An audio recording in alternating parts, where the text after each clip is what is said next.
ಈ ಸ್ವಾಭಿಮಾನ ವಿಷಯ ಬಂದಾಗ ಯಾವತ್ತೂ ಕೂಡ ಈ ಮಟೀರಿಯಲಿಸಮ್ಮು ಹತ್ರ ಬರೋದೇ ಇಲ್ಲ. ಯಾಕಂದರೆ ಸ್ವಾಭಿಮಾನ ಎಲ್ಲದನ್ನ ಮೀರಿದ್ದು ಅಂತ ಅದನ್ನೇ ಇವತ್ತಿನ ಕಗ್ಗದಲ್ಲಿ ಹೇಳ್ತಾರೆ ಅಂತ ನೋಡೋಣ.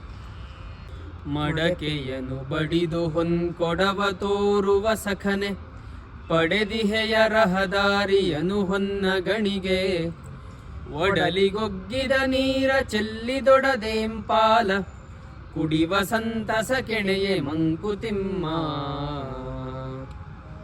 ಒಬ್ಬ ಬಡವ ಒಂದು ಮಡಿಕೆಯಲ್ಲಿ ಆಹಾರವನ್ನು ಬೇಯಿಸ್ಕೊಂಡು ತಿಂತೀಯನಂತಂದ ತಕ್ಷಣ ಅದರಲ್ಲೇ ಒಂದು ನೆಮ್ಮದಿ ಇಲ್ಲ ಅಂತಲ್ಲ, ಅವನು ಅದರಲ್ಲೇ ಒಂದು ರೀತಿಯ ನೆಮ್ಮದಿಯನ್ನು ಕಂಡುಕೊಂಡಿರ್ತಾನೆ.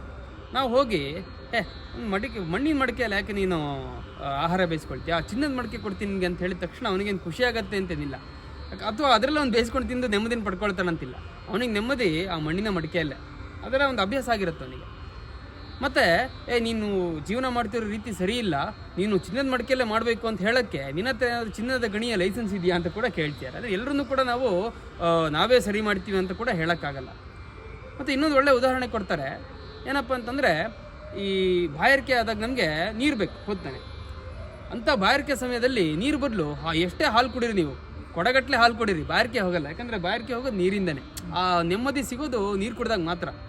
ಅದೇ ರೀತಿ ಈ ಸ್ವಾಭಿಮಾನ ಅದು ಕೂಡ ಅಷ್ಟೇ. ಸ್ವಾಭಿಮಾನ ಏನೋ ದೊಡ್ಡ ದೊಡ್ಡ ವಿಷಯಗಳಲ್ಲಿ ಮಾತ್ರ ಅಂತಲ್ಲ, ಸಣ್ಣ ಸಣ್ಣ ವಿಷಯಗಳಲ್ಲಿ ಕೂಡ ಸ್ವಾಭಿಮಾನ ಇದೆ.